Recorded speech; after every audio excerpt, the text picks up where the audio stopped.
Welcome to Life with the Wilkins family. With the Wilkins gang of one thing, you heard? Y'all don't mind Rock. She's mad. She's in her pen right now. But welcome to another episode of us reviewing 3 episodes in 4, 5, and 6. I'm telling you, I ain't gonna lie. I do miss, once we drop it when it comes to us being able to do this, because being able to do 3 different ones is too much. But I don't think we'll be able to handle it doing it. Yeah, as a viewer, we appreciate the 3 episodes dropping every week. But as a reviewer, it's a lot to talk about. We're talking about 3 hours in one video. It's a lot. Yeah, it's different for real. So, but we're gonna lock in. We're gonna do 4, 5, 6 all in one. I think that's gonna be our way we do it, because we thought about it and we was like, yeah, no, it's not gonna work. Like, us trying to separate it is not gonna work. But let's get into it. Alright, I got my notes. Gotta keep the notes ready. Let's start off with Tori and Felipe. I like them so much. I do. I think they make such a cute couple. I think they could make a great husband and wife pair as well. My concern was them getting too caught up into the physical attraction and basically like the sexual love bombing.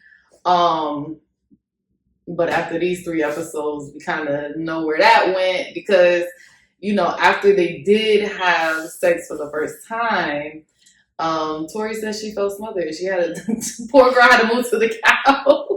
Which is crazy, because, what happened? Because she claimed that it wasn't him. It wasn't bad. Yeah, so it'll be interesting to see, the next episode, what happened there, because why did you feel like that? And you physically got up and went, he gonna think something about that, he doesn't be like, what the hell? Maybe he gonna turn the other side and want to cuddle her and she ain't there. He gonna think he did something wrong. Yeah. But to her, he didn't do anything wrong. But that's a sign for something. And it can't be good. No matter how you flip it, it cannot be good. It's interesting. I would like to see us, or the experts, kind of get that information and maybe dig a little deeper to see what about that experience was almost seemed like it was traumatic, because for that to happen, and then for her to say, I just was waiting for it to be over. I felt suffocated. I just had to, get out of there. It's giving trauma response. So, let's dig a little deeper. Why? What happened? And, I mean, if I was Felipe, I would feel some type of way. I think anybody would feel some type of way. That's crazy. No matter who you would, they'll feel some type of way. Because in some sense, but also, you also got to understand, what are other people's needs or wants or desires, or what they into in the bedroom too? Yeah. Maybe he did something that she ain't into, right? It could be something small. It could be he rough sex, right?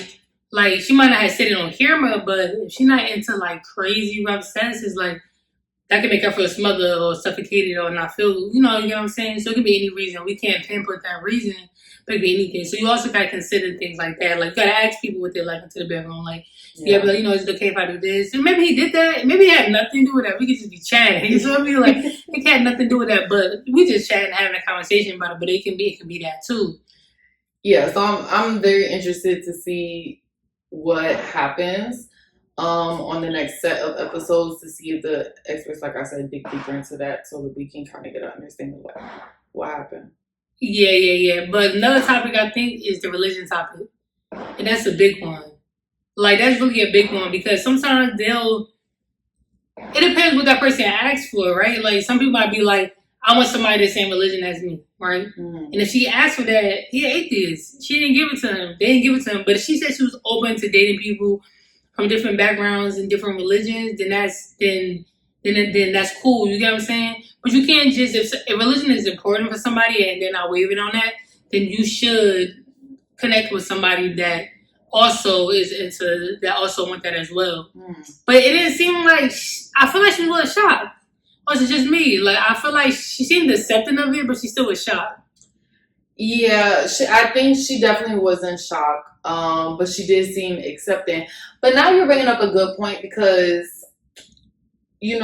having sex is a very it's a very spiritual experience. So I wonder if that has something to do with it, of why she felt the way that she did, why she felt like she kind of had to get out of there and just couldn't be around him. It wasn't necessarily bad, but maybe she felt something spiritually or like, I don't know, like in her soul or something like that, that kind of like threw her off. So yeah, let's see what happens. Yeah, I mean, it could be anything, really. I mean, like, I'm not religious, you get what I'm saying? But Taylor is, right? Like, but we have the conversations, like, as long as you don't overstep this boundary, or as long as you don't make me feel like what I believe is wrong, then, like, we straight, you get what I'm saying? Yeah. So, when we first met, like, I was concerned about that. I thought that was going to be a problem.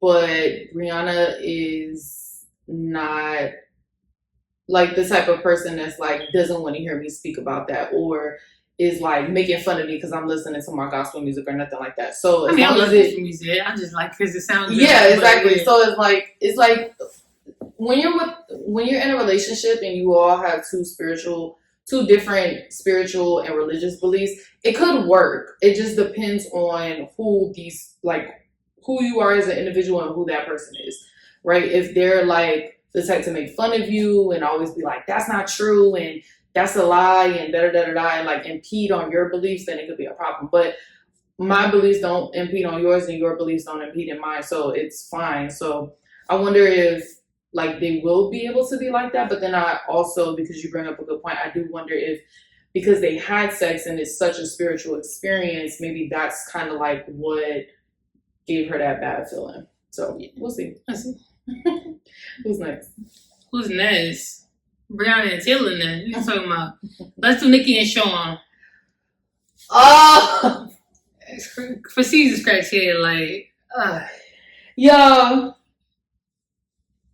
I'm rooting for Shawn. Fuck it. I'm gonna just say it. I'm rooting for him. Because I think he wants love and I think he deserves love. I mean, I think everybody deserves love.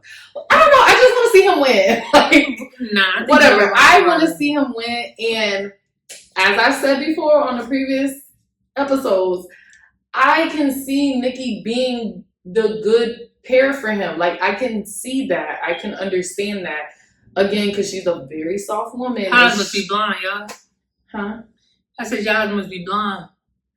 Whatever. So I have on my glasses perfectly fine to see this. I have hope. Well, you can't hope that they're gonna stay together. We know. I don't know if they're. Well, yeah, I don't want to say I have hope that they're gonna stay together. I just want Shawn to find love. I stand for Shawn. I don't know what she stands for Shawn, but we talked about this. Like, you shouldn't make your significant other sleep on the couch, no matter what's going on. Yeah, that's a big problem. Yeah, that's a big problem. Like, even in our relationship, like, even if something happened, or we always gonna sleep together. Like, we're not gonna do otherwise because that's your connection with that person. Like, you can school over a little bit. I mean, that's natural. You might be mad at that person. You might not want them touching you, whatever the case may be. But y'all should always sleep together, no matter like, well, what's going on. I mean, look at the way that Shawn flopped himself on that couch. First of all, that couch looked hard as hell. Okay, that couch did not look comfortable at all. And that man laid down in his robe. you could tell like it probably like caught him off guard that he would have to be sleeping on the couch. Like, I don't know, maybe he got up after filming cut or whatever and got like blankets and stuff like that. But the man just laid down on the bare couch in his robe. And I said, and that couch looked hard. It's not like, it don't look soft like our couch. Like, they don't look hard. So I think I can understand Nikki wanting her space and not necessarily wanting to sleep with Shawn. But I think there's a way that you could go about it that it doesn't seem so like mean. Like, what if she was like, she could have pulled him aside and be like, listen, I'm just being upfront with you. You know, I don't necessarily feel comfortable just yet sleeping in the same bed for you. Would you be okay if we like go to the store? Let's get an air mattress. Like, we'll, you know, obviously get you nice blankets or whatever the case may be. I do still want you to be comfortable. I don't want to make you uncomfortable to make myself comfortable, like in a mean way. But she didn't. She just kicked his ass out on that hard ass futon. What was that reason she did it again? I can't remember. I think this came after the incident from the airport because she was saying that they did start to have like, they were having a good day. And then something happened at the airport. Like, I don't know if he was like questioning her too much because that's another one of his big problems. Or like the tone in which he was saying something But the vibe changed at the airport. So then once they got home, then they were trying to talk about it. But then Shawn was like kind of trying to shut her down from talking about it when she was trying to talk about it. And then like that kind of rubbed her the wrong way. And her whole thing was like, well, you don't want to talk about it when it comes to you having to like take accountability or something like that. And so they were going to sleep mad. Which, I mean, that does happen in a relationship. You know, fine, whatever. I just didn't like the way she kicked it. I just didn't like the way she kicked him on that hard-ass futon. Like, I'm not going to get over that. Like, you made that man sleep in his robe. In my house, nobody's telling me to sleep on the couch. I don't care how mad you at.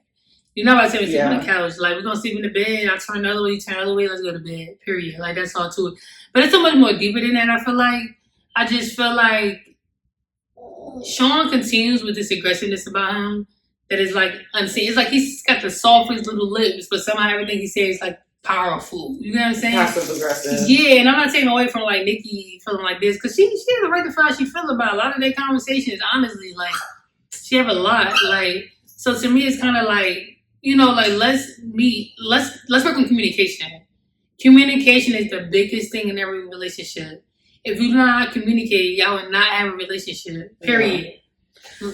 And I brought up, we kind of talked about this last night, like while we was going to bed. But a part of me does wonder if Shawn's approach to asking questions is kind of like a subconscious way that he goes about it because of like his profession, his background, or whatever the case may be.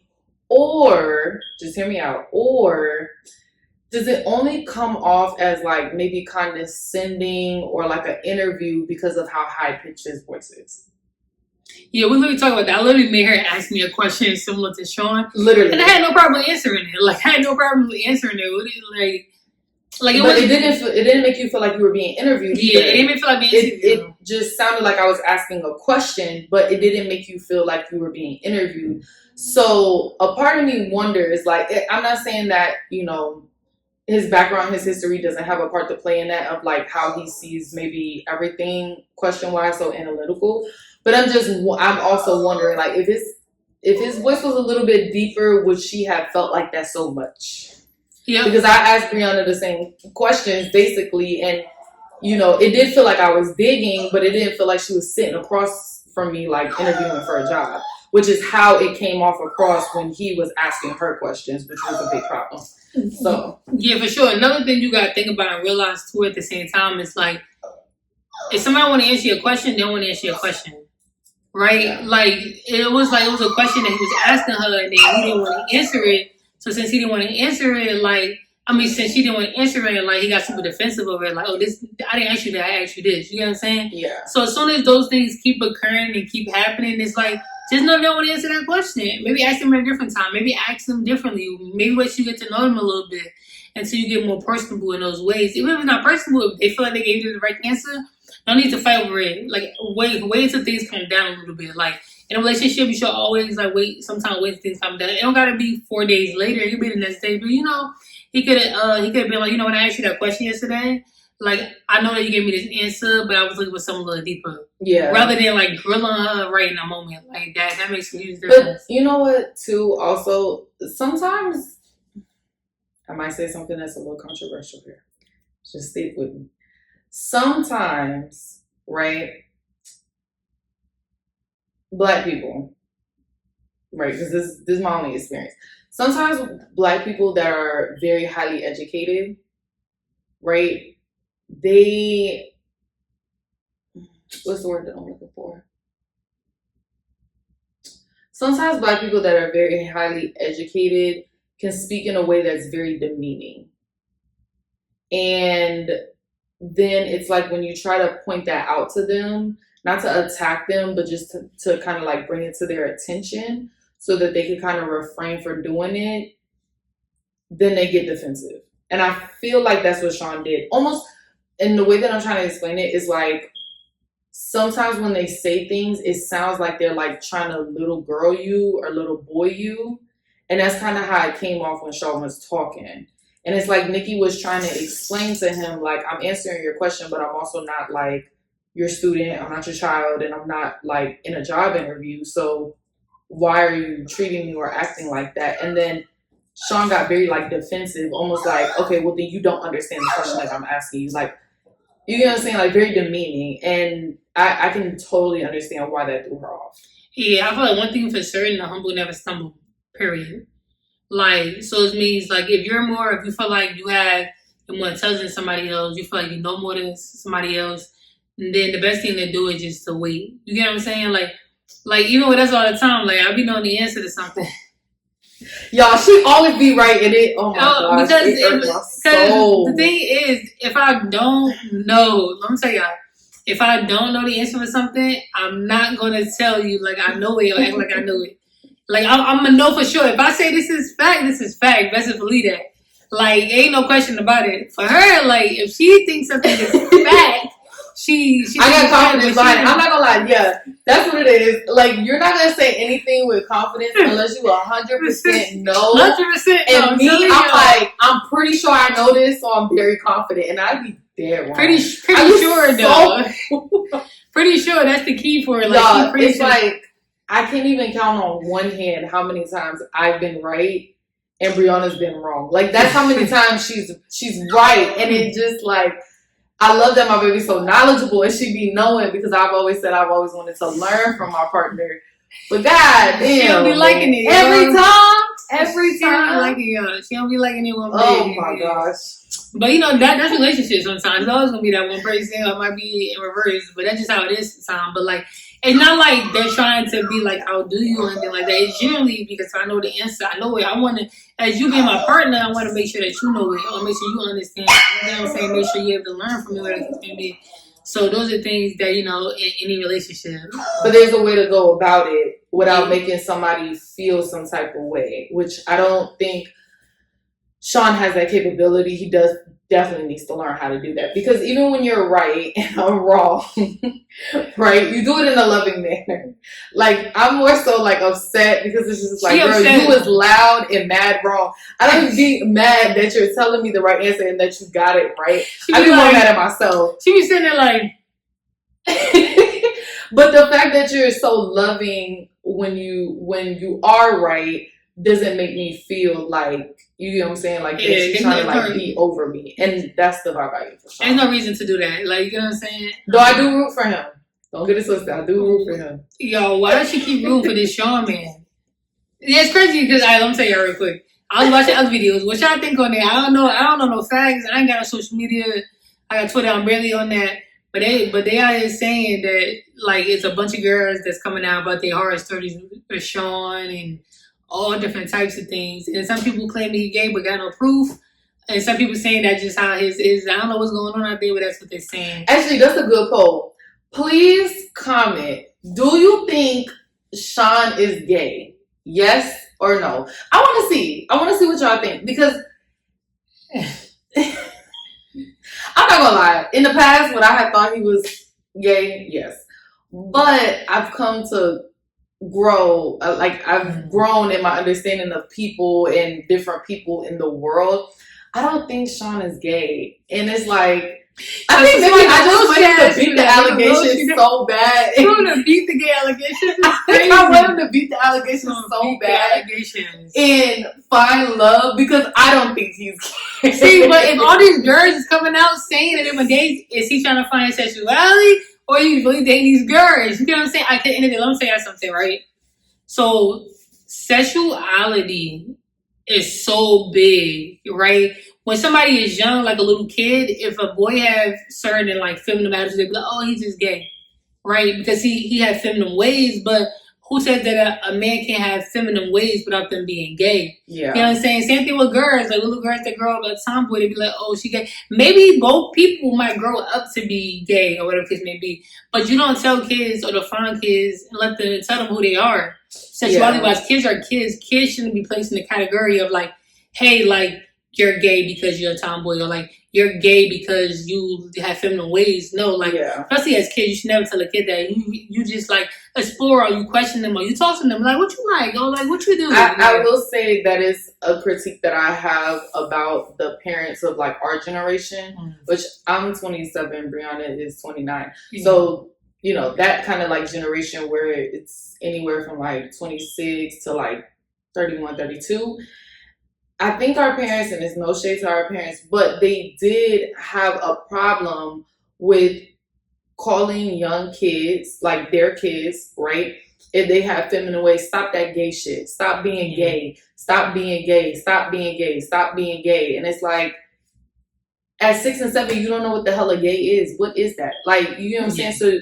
So you start putting this stigmatization on them, and I mean, you know, I don't want to say that you don't leave room for them to kind of find who they are, but I mean, think about it. If you're 6 and 7 and people are telling you that you're gay, what do you expect? That's a child, right?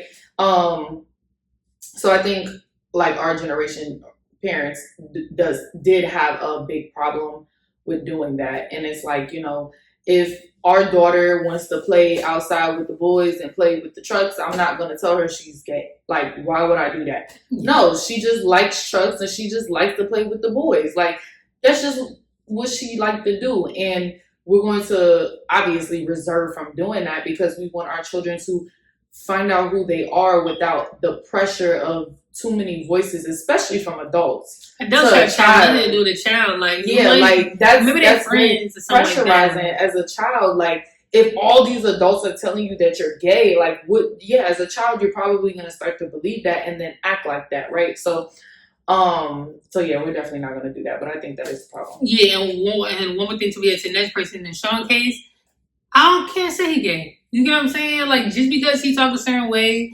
just because he might be, but we're going to allow him to live in his truth and do whatever. Shawn, this is coming from Taylor and Brianna. Babe, if you're one of the girls, just say that. We will accept you with open arms, okay?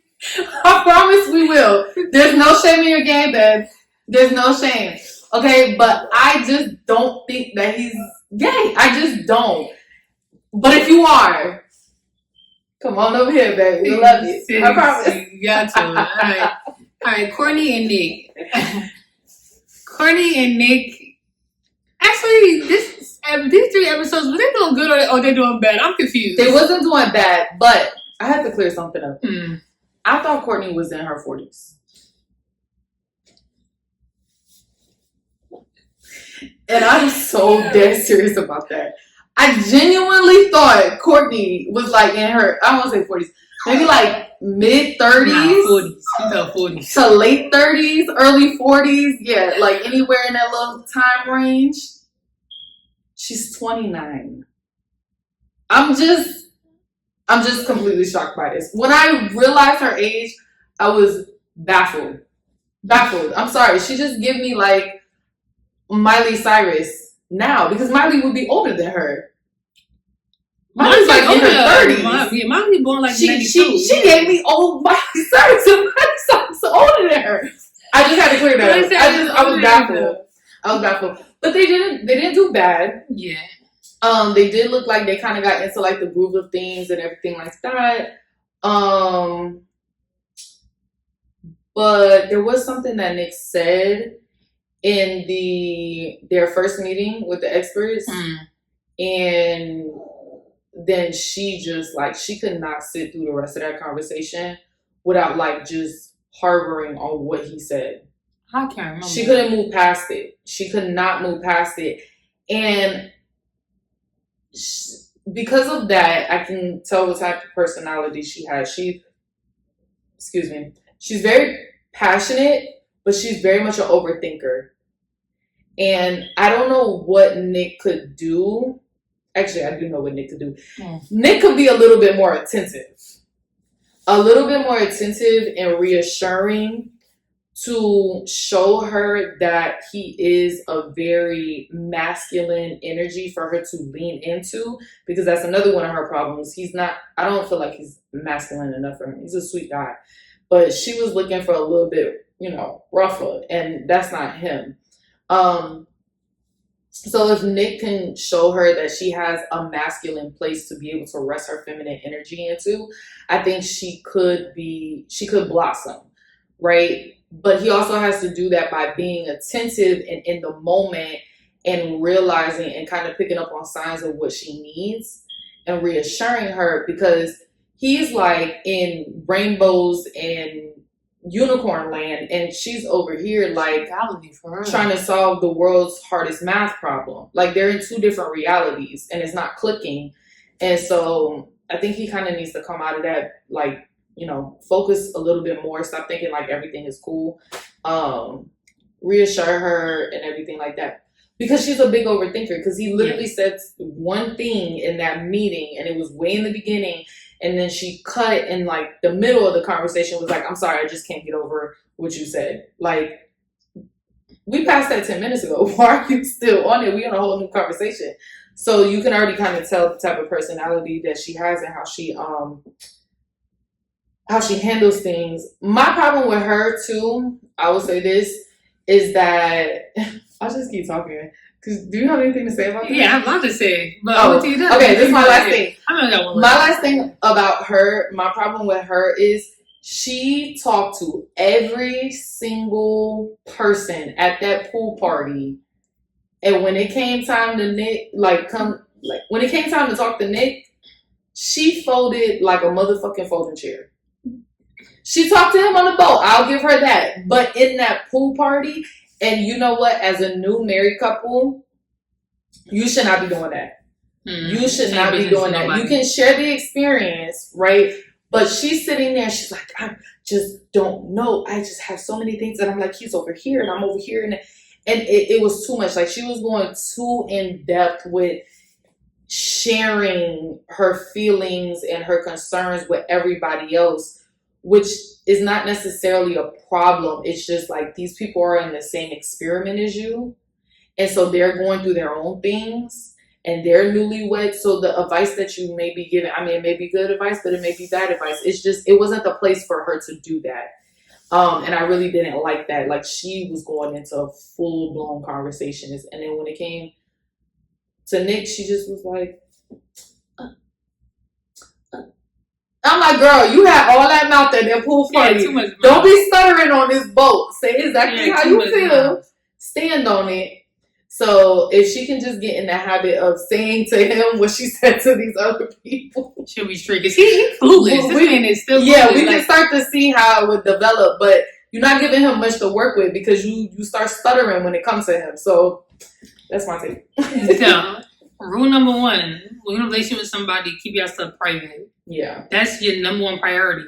You know what I'm saying? Like, and it's your number one priority because it's like, you don't want anybody in business, anybody say they can say this about you, anybody, especially when everybody's just in the experience together and it's their first time. Right. So you're going to want to move a certain way inside of it. Like, and I know, like, this season they got them having, like, couples dinner and all of that. Like, of course, in the past they would hang out and stuff, but it's add another layer of messiness to it.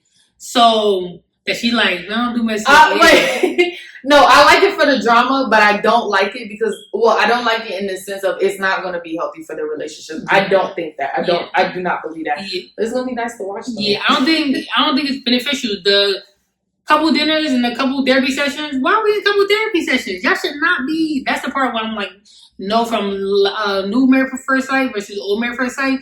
Couples should not be in therapy sessions together. They should not be on each other's business. They should not be. We're not doing that. We're not creating that kind of environment. Let them, if they want to tell each other themselves, let them tell each other themselves. Yeah. But in regards to Courtney and Nick, I feel like mentally they're in two different directions. Two people that's mentally in two different directions. Like Taylor said, she a 40-something-year-old woman, and Nick is a 20-something-year-old. He 30, I think. He's 30-something. She's not even 40-something. He's a 30-year-old man. But logically, you saying like that's how they think? Yeah. Yeah, like they're mentally in two different directions. So since they're mentally in two different directions, they're not gonna work. Like, and I thought it was gonna be more like him. I thought for a bit because he was on TV show and stuff like that. But he been chilling. This man been. He like, I'm here for love. I'm just kind of chilling like the coolest polar bear in the Arctic. Okay. To me, he haven't get. Of course, in the beginning, I thought he was gonna be like that, but. Completely wrong. This man been chilling and she been having every issue in the book with him. He could be like, he's never enough for her, basically. And that's the best way to explain it. So He like on an island in the Caribbean, and she's like fighting World War III over there by herself. Like it's completely two different directions. Yeah. It is. For sure. All right, next people. Cameron and Michelle. I think they're doing good. I mean, I ain't really see much. Michelle talking about being open to adoption because she had fibroids and stuff like that. Yeah. I mean, plenty of people who have fibroids have kids, you know, stuff like that. So I don't see maybe that not even being a barrier or anything like that. What you got for them? Because that's all I see. I ain't really see much. I'm gonna keep that to myself. My sister like Asian Wayne? No, I wasn't gonna say that. I'm gonna just keep that between me and you. But anyways, okay. Based off of the last video, Cameron and Michelle, I was saying that I thought Michelle had like a very spunky, sparky side to her, and Cameron is just too like mellow and not gonna bring that out of her. But I'm starting to realize like maybe she doesn't, not as much as I thought. So I see them doing possibly very well. I don't know. I said that they were gonna be the boring couple. I said that, and I know it, and I don't have much to give. I don't have much to say because they're not giving much. I mean, you know, like it's I thought their conversation was nice. Him reassuring her like, you know, thank you for sharing your story, and I'm basically cool with adoption. I think he said because of his sister's adopted. I said I didn't forget you. So I thought that was a lovely conversation. They're boring in the sense of like they're not giving me super excitement. Like, oh my gosh, they're doing so good. I think they're gonna just like be the bomb love story of this season, and then like they're not doing so bad where it's like they're crushing and burning. So they're just like in the middle, which is great. Coast. I don't hate it. You know, let's get a success. But I did say that they were going to be the boring couple this season, and so far I'm right. So, but I love that for them. You my boring couple this season. Never boring, babe. Never. Alrighty, next couple. Caitlyn and Mr. Devin. Dev. Let me take another sip for these two. I'm not gonna lie to you. Like, do I feel like Caitlyn is being smothered by Mr. Devin? No. I just don't feel like it. I feel like he asking for what anybody would want in a relationship, like to spend time with him, to know. Like, okay, we all know married at first sight is just this fast-paced thing. And you got so little time if you decide to stay together within 8 weeks. You have so little time to do that. So y'all going to be spending time with each other 24/7. Once life get back to normal, of course, like let life get back to normal. You got to figure out day to day. But if he asks you, you know, I want to cuddle with you, like, oh, okay, yeah, like, are we gonna be doing the gym together? You have to go to the gym and do 2 different things in the gym. This was like previously, but I'm saying all this to say that it's okay, Caitlyn. It's okay, Caitlyn. Like. So I have a few points for these two. Do I feel like she's being smothered the way that she is making it seem like she's being smothered? Absolutely not. That's point 1. Point 2, can I see a situation that happened that allowed her to take that and run with that narrative? Yes, because she did mention that she said, I did the 2 a.m. conversations. I did the staying up all night and talking about it. That's a favorite thing. So my thing is, if that happened one time, you get what I'm saying? That was already enough to break her, which is crazy to me. Like, because you're going to have plenty of 2 a.m. and 3 a.m. conversations. I mean, probably we really haven't, but I mean, ever since you go to bed, like before that we would. Before we had to go to bed, she had to know. She old lady now. Before she had to go to bed like late. I'm saying staying up that late and having conversations because of an issue. Because we would stay up and just talk because we would just get into like a topic and just like fall down a rabbit hole. But I'm talking about like an issue. Like, I don't think we've done that. We're staying up that late into the night because we haven't settled it yet enough to go to bed. Yeah, but is that what she was saying? Yeah. Oh, okay. Because what she was saying was, she said, I stayed up, I had the 2 a.m. conversations, I had the late night conversations, reassuring him, going through all of the issues. So it was a problematic conversation, right? We haven't done that. We've done like, you know, again, us falling into like different subject rabbit holes. That's a little bit different. But yeah, this is marriage. Like, what did you think you signed up for? My problem with her, she wants to get to know somebody as a single person dating. And that's not what you signed up for, and that's not what you're doing. That's a fact. You want to get to somebody, you want to get to know somebody as a single person dating. And why do I say that? Because she's fine with spending time with him, but then she wants to go off and do her own thing. Now, 2 years into our relationship, because we do make 2 years next month. 2 years, y'all. 2 years into our relationship, now we do that. Now I can sit on the couch and listen to my podcast. She'll be in the room doing her surveys and whatever else she's doing. We're 2 years in, though. We're 2 years in. Like, when we first started dating, it was not like that. It was, I mean, we wasn't living with each other. We've been living with each other now for a year and a half. Yeah. Almost a year and a half. Mm-hmm. Yeah, almost a year and a half. Yeah, almost. But even like our first 6 months apart, I mean, obviously we were like literally on the phone all of the time. Texting all of the time. But that was us. That's not everybody. But even when we first moved in together, like, I'm with you 24/7. For the most part, like 24/7 in the sense of you go to work and I go to work. But other than that, we're like this. Because you get what I'm saying? I mean, we're dating, but we were already in our relationship or whatever. So my point is that, yes, she's trying to get to know her husband as a single person dating somebody. So you want to be able to like interact with him, but then like seclude yourself for like the rest of the day. And that is not what this is. Like, you have to learn how to be in a marriage. And my other point with her was, she was like, she did say to him, you know, even when I did live with a previous partner, like, we weren't with each other all the time. And it clearly didn't work. Aren't you on this show? So, you know, I'm just saying, like, that's not a point to bring up.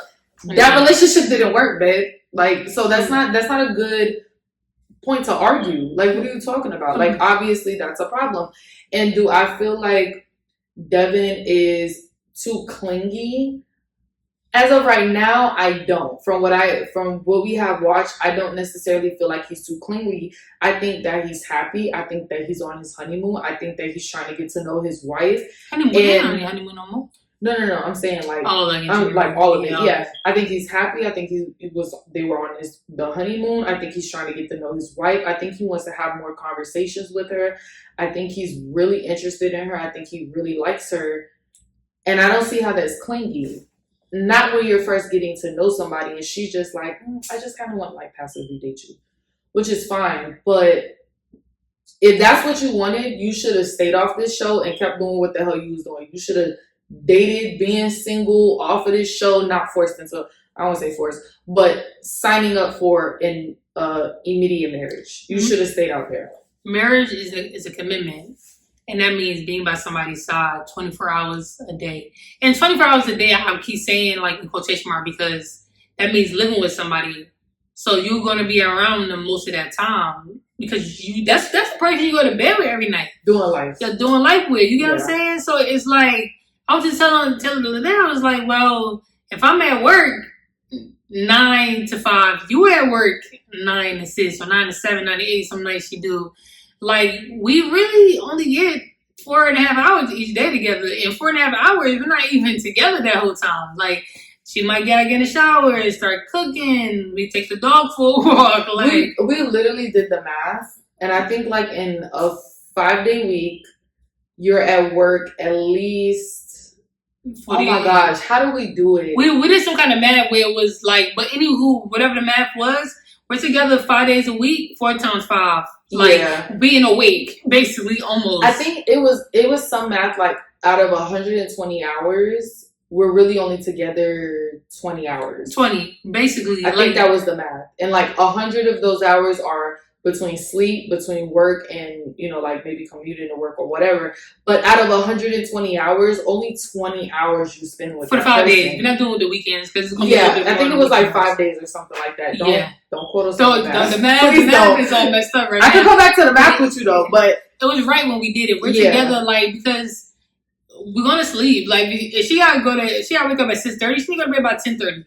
So we just got home at 6 o'clock some days.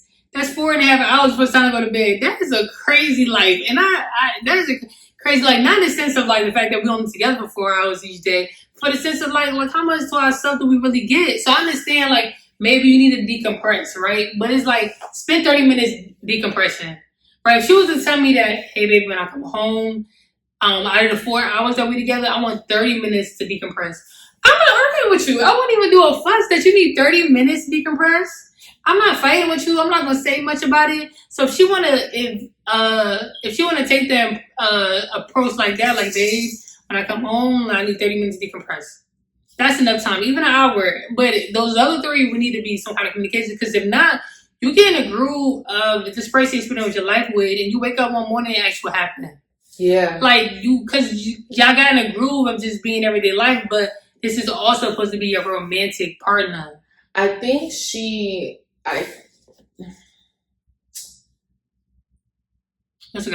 funny because I'm gonna say something that Akichi said last season. Not Akichi. Not saying what Akichi said. I know you don't like it. I mean, neither one of us really care for him. I think she wants a plug and play husband. Marriages and relationships are not plug and play. They are not. They require work. I'm exhausted, y'all. I'm exhausted. Oh my goodness. They require work. They require time. They require effort. It's not plug and play. It will never be plug and play. Unless it's for pay. But it will never be plug and play. That should be the short. That's cute. But you understand what I'm saying? She wants someone to, again, she wants somebody that can be there to date her. They're married, but like date while being single. Bless you, baby. And that's just not how it works. This is a new relationship, a new marriage. You have to put in the work. If you do not put in the work and you do not put in the time, it's never going to blossom. It's never going to see its full potential, and it's never going to work. It's never going to work. And if it does work, you should be asking questions why it does. You should be asking questions why it does, because if you realize that, I didn't really put in the time, I didn't really put in the effort so much into our relationship, but we seem to be okay. Somebody's putting in time and effort somewhere else. I can promise you that. I can promise you that. So, yeah, that's my take. Yeah, next person, Mrs. Bella Jolie in Mecca. Okay. Right now, I mean, my little black anime couple. Anime couple. That's what they give me? Anime, nah. He gets anime. She don't give anime as much. But one thing, he keeps talking about my best friend. I see you as my best friend. Which is fun to say, but I feel like he's saying it a little bit differently. Like, I do honestly feel like that. Like, based upon the last couple episodes when they were talking about the attraction thing and everything like that, I feel like I'm not going to say he doesn't like her, but it's something there that I can't explain yet. And I'm going to get to the bottom of it, y'all. I actually don't agree. I don't think the way that he's saying best friend has triggered me off to something like that yet. But you do usually see things before I do. So, to my baby is where I look. I don't feel like him saying my best friend right now is triggering any red flags for me. But again, I default to my baby because she do be with the foresight. I ain't gonna lie to y'all. She do be with the foresight. I'm saying, I've been listening to some words of wisdom. Yeah, I think they're doing good. I don't really have good. I don't think they're doing good. No. Well. Remember, I told you they were having a conversation in the kitchen, and that was pretty much like all I remember seeing of them for like these last 3 episodes. I can't really remember for some really weird reason. But they were having a conversation in the kitchen. She was telling him about the first time she met her father. And I think his response to that was, I think it was a very good response. I think he was listening, being attentive, and actually like in digesting the information that was given to him. And I think he went about it a good way. But yeah, but there's that underlying weirdness about him that you said, and I mean that I've said that we've. It can't shake, yeah. And I just let's keep watching. Let's keep watching. Yeah, that's all we can say for now. Yeah. Last but not least, or least but not last, or maybe everything between, Adam and Marissa.